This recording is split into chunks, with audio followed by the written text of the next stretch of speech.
and good on you, boys and girls. Thanks for tuning in to the show. The last couple episodes have been a little bit of a downer.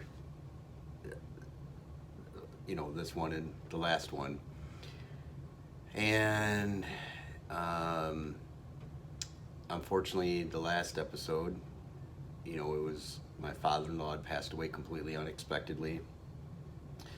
And then at the day of the service for my father-in-law, my uncle passed away.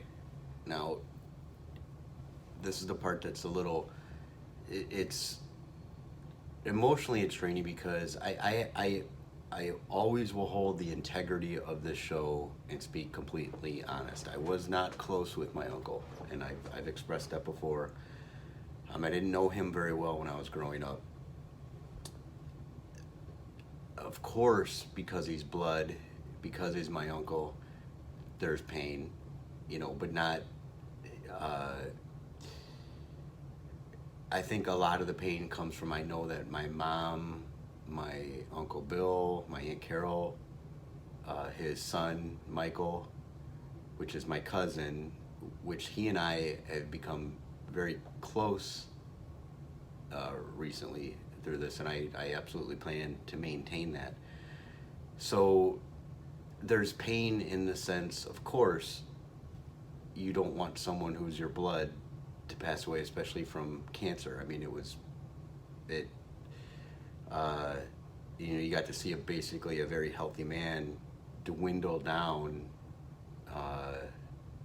lose an extreme amount of weight, and then of course we all knew it was coming, and he knew it was coming. And I'm going to speak about the gift that he gave us, and the gift will be my Uncle Mike speaking at the end of this episode, and he wanted to do this, and that's the gift that I'm leaving to everyone. And the gift that I received from it was,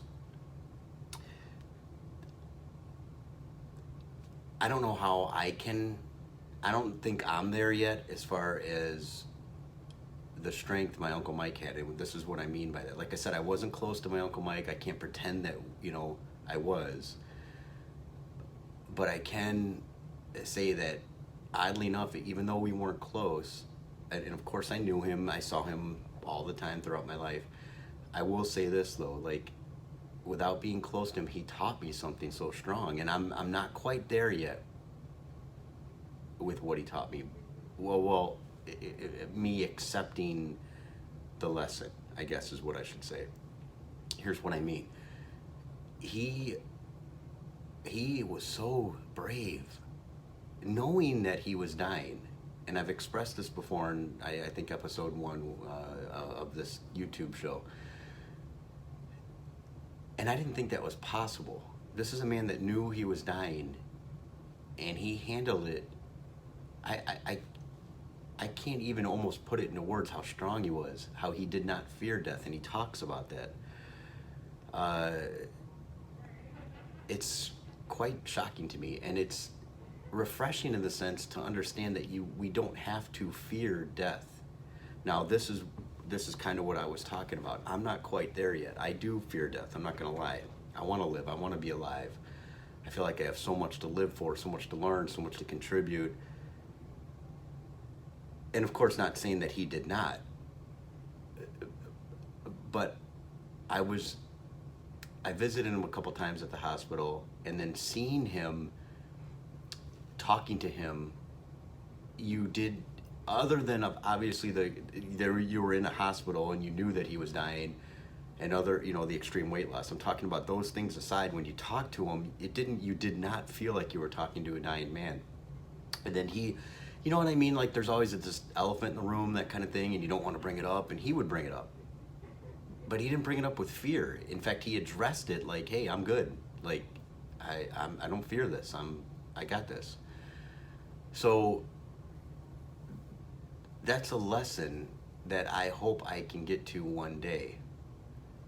The other thing is, it's back. I've had, unfortunately, back-to-back deaths in my family. One comes from my wife's side, my father-in-law, which was my wife's father, of course. And then now on my side of the family is my uncle. And So there's been a lot of pain, all on my wife's side of the family, and including me. I was close to my father-in-law, and then my uncle died. So it's just, and it's back to back. I mean, literally, it back to back. I mean, my uncle died on the same day of my father-in-law's service.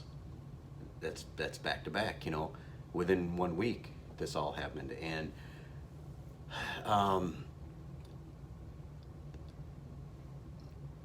I remember before my father-in-law died completely unexpectedly. We didn't know this was coming. It happened so fast. He hurt his foot. He was going to the hospital. We thought, oh, okay, he hurt his foot. Like he broke his toe, I think, two toes, I want to say. And that's all we thought it was. And then it's like, no, you better get here quick. He's dying. It's like, what do you mean he's dying? He broke his toes, and it went into it. He had other things going on, and I think the breaking of the toes and him going to the hospital is really just an odd coincidence. In other words, I think it would have happened. Well, I'm pretty positive it would have happened either way. So the question I have is, because I was literally faced within less than a week's time frame of someone who died completely unexpectedly, and someone who for weeks knew they were dying. What's better? Or is there an answer to that? And I don't know if there's an answer to that.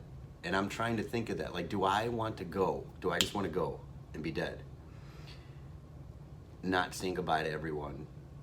Or do I want to know that I'm dying and be able to have people visit me and talk to them and say goodbye to them? It's an interesting question, because I literally faced both of them in less than a week. My father-in-law died completely unexpectedly. We didn't get to say goodbye to him. And my uncle, for weeks, knew he was dying, and people got to visit him and got to say goodbye to him and call him. He got to record something, and you're going to see that in a minute. And I've struggled with how do I do this, but this is something he wanted. So, and I can say this is something that his son, my cousin Michael, my mother, my Uncle Bill, my Aunt Carol, any of his friends, other family members, my cousins, we could go back and look at this. If you ever want to look back and see Mike, he's gone now, but at least we have something captured of him where you could go back, you could watch it anytime, and you can see just how strong he was. He did not fear death. He talks about it in this, and so I will let my Uncle Mike carry out the rest of the show, and I will say that's the gift that's the gift my Uncle Mike gave us, is that we don't have to fear death. And with that, I will let my Uncle Mike take the show out. All right, cheers and good on you, boys and girls. Thanks for tuning in. This show is going to be called the Mike Ruhl Show. This is dedicated to my Uncle Mike, and I want to say, Mike, I personally want to tell you how much I appreciate the strength and the bravery that you've shown. And it's difficult for me to say that, but I want you to know, like, you've given me a gift I will remember the rest of my life. And I want to say one of the memories I have of you, and I want you to smile when you hear this, my friend. I remember Grandma, your mother, and Michael, I don't think you weren't born yet, but our grandmother, Michael's my cousin, and your mother, Mike, whenever I think it was Bob Seger's Old Time Rock and Roll would come on, she could be, not that she was really ever in a bad mood, but if she was in a bad mood and that song came on, she would get up and start boogieing, and all her worries would go away.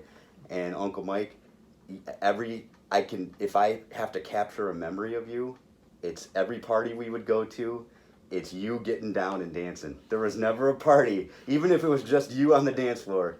This guy loves to dance. And I will hold that memory dear in my heart. And so, Mike, as a tribute to you, in honor of you, I want this to be your show. I want whatever you have to say, whatever you want to express, life lessons, memories. I want you to speak in the camera and say everything you need to say. Go as long as you want. But I want you to express your heart and anything you want to leave for people to see. It's all yours. Well, first off, I'd like to say that I'd like to thank my godson and my nephew for giving me this chance.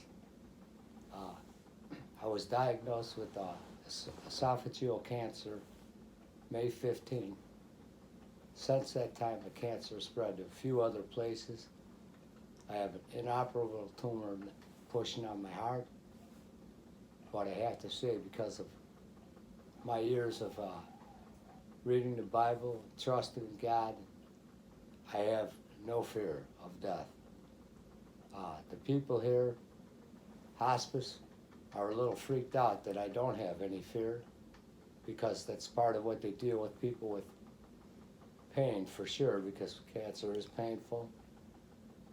That most of them are freaked out about death, so they have a lot of anxiety, but I don't.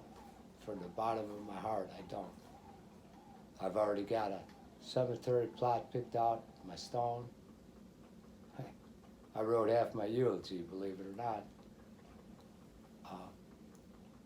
The medical staff here has been excellent, and to me, I'm not scared of the least bit. Pretty much have accepted what my fate is, and I'm grateful for all the life that I've lived. I've got to play a piano, learn piano, sang with a bunch of bands. Thoroughly, I enjoyed life, thoroughly. I really don't have a lot more to say, but there's a miracle out there for everyone. God bless. Oh, I did want to say, this is my son here, who I'm so proud of. Graduated from U of I, teaching. And me personally, I wasn't there when my father passed, but he is here for me. God bless. Yeah, I just want to say, everything I've learned how to be, I think the main word that comes in these last couple weeks have been, one thing I've thought in mind is being authentic. I've always been a true, honest, authentic person because of my father here. He's always just told me and taught me, as my father throughout the years just told me, be who you're going to be and express yourself in any way you can, whether it's through music. I learned how to play guitar. That was because my dad was into music, so then I learned to be into music and express myself through that. Through school, I worked hard with my education because I wanted to express myself through that. Now I'm a teacher, a high school teacher, teaching math, and I express myself in that way. And I'm always authentic, no matter what I do, no matter what hardships I've had to overcome. My dad always taught me how to be true to myself and authentic to myself. And people in this last week have asked, how are you? How are you handling this? And I say, it comes and goes, of course. Of course, I'm upset, but I say, I'm okay because he's okay.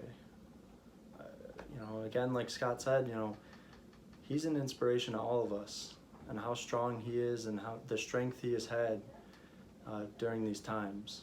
And that strength is giving me strength. So, Dad, I love you. When you go, I'm going to miss you.